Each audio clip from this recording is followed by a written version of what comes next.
Welcome to 10 for 10, a series of interviews with personalities and dedicated leaders across the Major Arena Soccer League. I'm your host, Erik Bergrud. For this week's episode, I'm joined by Hewerton Moreira, head coach of Utica City FC. Welcome to 10 for 10, Hewerton. Thank you so much for having me, Erik. It's always a pleasure talking to you about soccer and just things in life, man. I always enjoy it. Very good. Let's get started. Throughout this season, we will explore topics related to the business of indoor soccer. In Utica, UCFC partners with the American Hockey League's Utica Comets. While I was there last April, you hosted the Women's World Hockey Championship. How has this business model paid dividends in Utica? It's just to see how the city gets involved with sports, the community, and everything here. It's just amazing. It's just great. The organization have been doing a fantastic job to bring sports to the Utica area. The hockey. It was great. It was amazing what they did. They created such an atmosphere that made people really feel that they were involved with the game. They had the games going on. Outside we had the village, which was like a bar, kind of like a barn type of a bar thing that people hung out. Like the street was closed, so people felt that they were part of the event. So it was great. And there's so many other events in the city that they have in there. They have some hockey tournaments, youth soccer, youth hockey. A couple weeks ago, that was basketball. So what the organization is doing for the city and the community is amazing. So for fans who have never had the experience, please describe what game day is like at Utica's Adirondack Bank Center. Well, it's funny because on a regular season game, it's freaking cold, right? So people come to the arena and they stay cozy in the arena, which is great. In our games, at the Utica City FC game, we have the beer garden, right? So we have the very inside of the field experience that people have. It's behind the fourth and the third official, right? And the sides, we have the glass down, that there's no glass in there. So people feel that they are on the field with the players. It's a beer garden, people has deals in there with food, with drinks, and obviously outside the arena normally is packed. The organization has been doing a great job on season tickets, tickets for the games. It's been amazing because you feel that the atmosphere is, for me, is one of the loudest arena in the MASL, especially for the size as well, right? The hockey game is a little bit different. It gets packed as well, but they don't have the ability to have the beer garden. But it's great. But the interesting part is that my first season in here, I saw something that I never saw in my life, which was we were playing Kansas City at the first round of playoffs, right? And it was warm outside. So we have across the street from the arena is our parking lot. And it's big for the organization to not to charge parking. We don't charge parking. That's we're trying to somehow be accommodating, and everything's affordable for the community as well. So as I'm walking into the arena, I saw people tailgating. I'm not talking about tailgating a little bit like a heavy tailgate. People are like parking the car and and cheering, like it, celebrating before the game started. They were just celebrating soccer. It was amazing. And then we won against Kansas, and we played against Milwaukee. Same thing, warm weather, people tailgating. So I haven't experienced that in indoor soccer. Just said that was my first year doing it. So the community here and the fans really get behind the team, and it's just great to see. So the experience in the game time here is amazing. Different kind of question. From your playing and coaching perspectives, can you describe the impact Brazilians have made on the game of indoor soccer? Yeah, I think a lot of Brazilians that came to, not all of them, but a few of the Brazilians that came to play indoor soccer, and including myself, we had uh, a big background on futsal.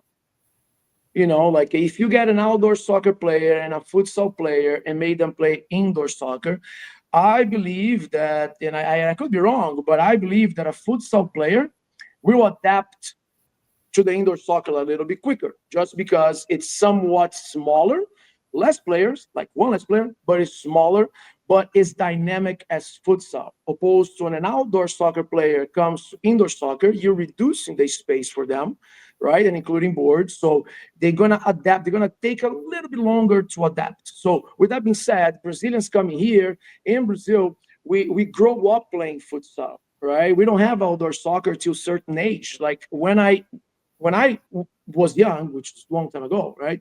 And I started to play soccer. There was no outdoor soccer until 13. So I had to play futsal from when I started, which was 8 years old, to 12. I was only playing futsal. Obviously, there is some outdoor soccer tournaments, but nothing really like that big and serious. It was more futsal. So the Brazilians end up coming here. They playing at a high level, and they also played futsal. So they end up adapting to indoor soccer game a little bit quicker. So the game changed a little. If you analyze the game from 20 years ago to now, you're going to see very similar system for a lot of the teams have a similar system to futsal. And I think that's what I'm not saying the Brazilians did that, right? But I think that players that played futsal and the way how the game is being played end up changing the concept of indoor soccer a little. So speaking of Brazilians, fans across the league have discovered that UCFC's Kelvin Oliveira is a generational talent. Does he remind you of any indoor players of the past, or is his skill set unique? If you break down his soccer ability and how smart he is, I can probably name some players that they were similar to him. I think he's unique because he has all those qualities together, right? So, I've played with teammates that they could shoot like him or better. I had some teammates that they were faster. I had some teammates that were smarter. But when you put all together, that's what makes him a great asset. He's extremely professional. He practiced a lot. He always tried to learn. He's humble to learn. He tried to understand the game because he's not even like if you put in perspective that he only played the playoffs last season. Now it's his first season, right? So he's trying to learn about the game.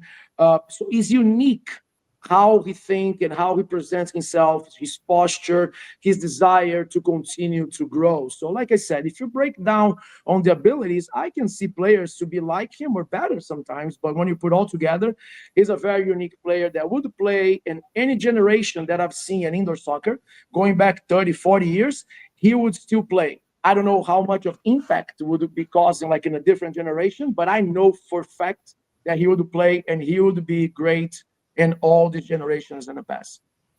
So, as you know, on February 12th, Utica will host the 2025 Major Arena Soccer League All Star Game. What does this privilege mean for your franchise, your fans, and your city?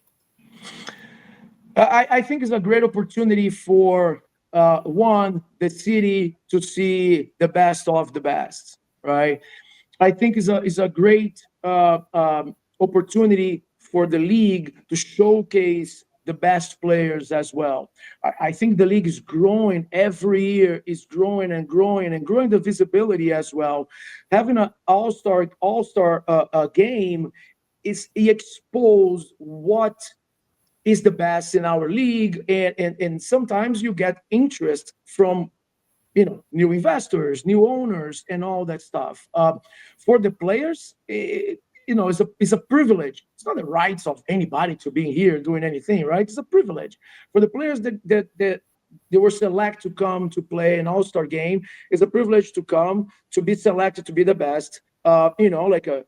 Normally when stuff like that happen, you have players going from good to great because you start to have more confidence to play, right? You're playing with the best. You have more confidence to play. So you see a lot of players that are already doing well to do even better, right? Because now they feel that they are special. So having the All-Star Game here in the city is a great opportunity for the city. It's a great opportunity for the organization and also for the league and players. I think it's a win-win when you have an All-Star Game, even though it's in the middle of the season, which, by the way, I love that it's in the middle of the season because that's when the players are most prepared. I don't think it shows what the league is about when you do off-season, because players are not particularly in the best shape. Some players have to work and cannot come. So you don't have the best of the best. In the middle of the season, I think it's being done right. And I think it's going to be a great success. Thank you, Hewerton, for joining us today. We'll be back next week with another episode of 10 for 10.